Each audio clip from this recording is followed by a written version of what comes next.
My family doesn't want me to do this. The devil inside asked me to do this. There's no holding Punk back.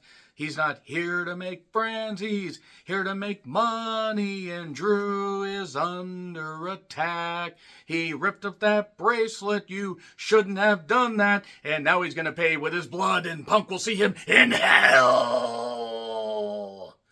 You know, fun fact, Bad Blood is actually located in Atlanta, but just 22 miles south was the actual original hell, Satan's playground, where the dogs were in the enclosed pool area and the side garage door was open.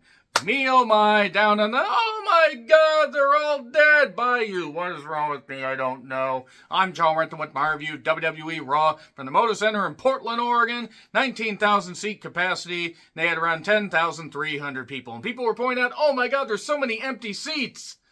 Yeah, there are some empty seats because they have to not have the entire area filled where they're filming, straight out. And also, it's funny how we want to get tribalistic about this whole thing. Okay, let's look at the attendances for any AEW shows that were in Oregon. You know what they never drew? 10,000 people. You probably could take the attendances of 2 of their shows and it doesn't equal 10,000 people. Might get close, and by the way, that's something you probably should remember because, look, we want wrestling to be healthy, but if you want to get tribalistic, I have been to enough AEW shows and seen the attendances drop significantly. I'm no fan of what WWE does all the time, but I appreciate the good stuff, hate the bad stuff, and the boring stuff. AEW, same goddamn thing. You want to get fucking tribalistic? Here's the thing. Somebody can at least book some competent stuff, while another person just lets anybody do what they want, and yeah, they're over here. So let's just let wrestling be, what it is. Entertainment, athleticism, and theater. Or we can compare facts and figures and everything, and we can get really vicious if we want. That being said, let's let wrestling just succeed, just grow and stuff like that. And let's hope that maybe smart people decide to book the opposition if we want to get that way. So, that being said, yeah, WWE Raw. So, I do want to be perfectly honest right off the bat. I may or may not review the next 2 weeks' worth of Raw for this reason. I'm going to watch Megalopolis special screening next Monday, and I'm going to watch Regal Mystery Movie on the 30th. So, if I don't review either of the following 2 episodes, that's why. If I do, they'll be on delay. So, yeah, Punk parked in front of an elevator where they were living it up and they were going down. And no, I can't sing, but I can still sing better than Steven Tyler now. That's mean, but oh well. Dream on, dream until your voice comes through. So, Joe Tessitore is getting it. It's taking a little bit more time. But you know what? He's getting it very quickly, considering he just got there on live television, on live WWE television a couple weeks ago. He's getting better. He had a hell of an introduction for CM Punk. Here's Punk. He's focused and angry. And how much do I left in these old bones? Not these lovely bones. I'm never going to watch that movie again. He says it will never be over. Drew McIntyre will never be over. How many Hell in a Cells does he have left in him? Honestly, 0. His family doesn't want him to do this, but the devil inside him wants him to do this. The devil inside, the devil inside. Punk will GTS the devil inside. So, he promises to make him bleed, and you want to kill me, and I'm prepared for this to end, and I'll see you in hell. Good Lord, Kathy. Absolutely amazing looking. Jackie apparently is on vacation, whether it was scheduled or she needed to take a vacation to just unwind a bit. She did seem really emotional doing that tribute about that hockey player last week. So, you know what? Honestly, all the best to Jackie.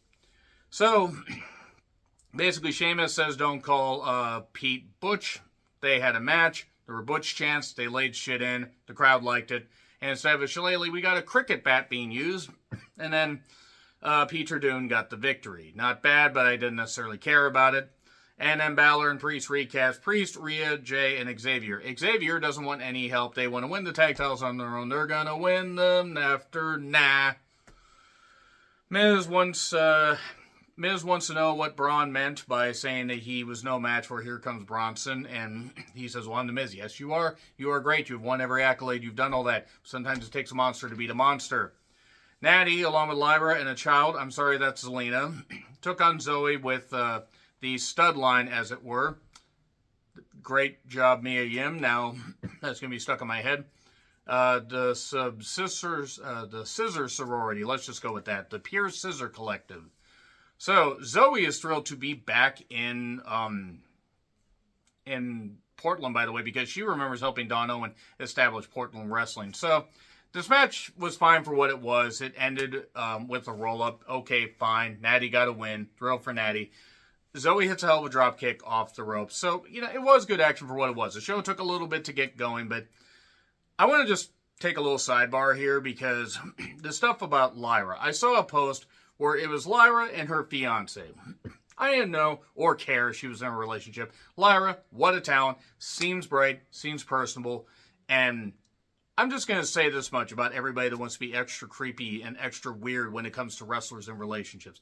They beat their bodies up for our entertainment. They put their bodies, their lives, their souls, their mental health on the line to do this. Traveling all over the world, even though travel is a little bit easier than it was. Not as many shows. They're getting paid big money, but they're still putting their bodies on the line. You know what? If they can find love and happiness, great. As long as the person is treating that wrestler with the respect and love, like the king or queen that they are, it doesn't matter. They deserve to be happy. If the wrestler is a piece of shit and the fiance doesn't know that, then people need to call that out because we need to make sure shitty people either modify their behavior or are continuously reminded by the public that they are shitty people. Or if the fiance or the person they're dating is equally shitty, expose that and make sure that your favorite wrestler is okay. But if two happy people are together, who fucking cares? Lyra, she seemed happy in those few pictures that I, again, didn't even know existed. But then it's like how people are about Rhea and Buddy. You know what? They're happy, and guess what? They're going to make some beautiful kids together if they so choose. People get so weird about relationships. Again, unless there is a level of toxicity that actually permeates and the person, whatever side, has not learned their lesson and continues to be toxic and digs their claws and just wants to poison that person. Yes, you want your favorite to be okay. That makes sense. But don't, oh, my favorite's deciding to date somebody. I need to be all upset and weird. You really don't. You actually could just appreciate this person being happy and doing what they love to do, but also having their downtime. It's like the people that ran off Isla Dawn off of Twitter, apparently, because Isla Dawn decided to say, don't praise me by tearing, or don't tear another woman down to praise me, or words to that effect. I forget the exact, but that's the theme of the whole thing, and apparently people decided to pile on her. One, Isla Dawn. I love Isla Dawn, and if they ran her off of Twitter, if idiots did, that's your fucking fault. The fringe fans like this, and I hate to use the term fans, I really should just put it in quotation, these fringe idiots really need to find a goddamn hobby. You need to find something fucking else to do. Let your favorites be happy in a relationship. I've called out the toxic ones before. It's like when Paige and Del Rio dated, or Paige and or Soraya and Ronnie. Yeah, they're shitty people and they need to be called out, but like, let your favorites be happy. It's like how people were about Renee and Moxley. And I knew some people that were crazy about Renee. Renee doesn't deserve Moxley or whatever. She's just there to use him and this kind of stuff. Well, they have a kid and they seem pretty happy together. So I think they know a little bit more than you guys. And then how people are like, it's just mind-blowing. Guys, they're human beings. Yes, you're fans. They appreciate you. Without fans, wrestlers, actors, musicians, whatever, they're not, they have the talent, but they don't have the platform. Fans prop them up. Fans need to be happy then if your particular favorite has somebody. And even if they're not your favorite, if they're not a bad person, let them be happy. What is it hurting you? It's not. It's not goddamn hurting you at all. That's really all I have to fucking say there. Just let your favorite wrestlers be happy. So let's get back to the goddamn review. So, Kathy's with Rhea. Balor interrupts. Balor says, I told Dominic to go with Liv. And then Jay shows up, and we're getting more yeeting. And then a reminder that Raw from October 7th to December 30th is going back to 2 hours because USA didn't want to pay for an extra hour of Raw when they were already paying for 3 hours of SmackDown every single week. So, Jay entrance. Braun shows up soon afterwards in a Steiner jacket like his dad. And look, he picked, I can't stand the yeet stuff. I'm sorry. It's just not for me. Now, when Jay is serious, I don't mind it because he can fire up well. But Braun says, I have accomplished more. Steiner basically says, I've accomplished more as a singles wrestler than you ever did. But next week, I'm going to expose you and say that I didn't need my daddy like you did. But then Jay fired back. I'm going to dog walk your ass, and this, might be short and sweet, just like your NFL career. That was good. That was a good line. That was a very good line. And then we almost got a spear by Steiner. Then we got a spear by Jay, and there we are. And then Io started yelling about Kairi having a match when she wasn't medically cleared. So Io started yelling in Japanese. Can Io yell at me like that? I don't have issues. You have issues. And then New Day versus Balor and JD. A tag title match and everything. 77 minutes in and we're at the third match. So we're almost at the halfway point. We're here.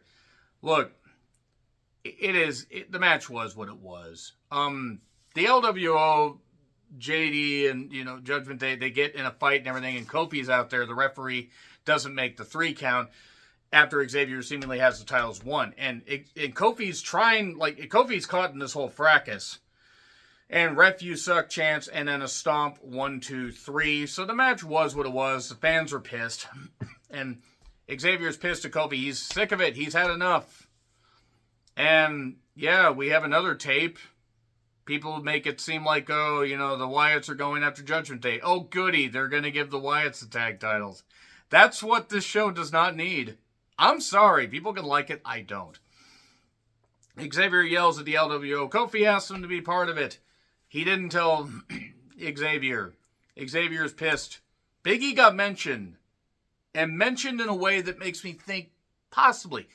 Bottom line is, Big E's health is top priority. He had stem cell treatments on his goddamn neck. Hopefully he's going to be all right and have a great quality of life. If he can come back, modify his offense, and wants to come back, great.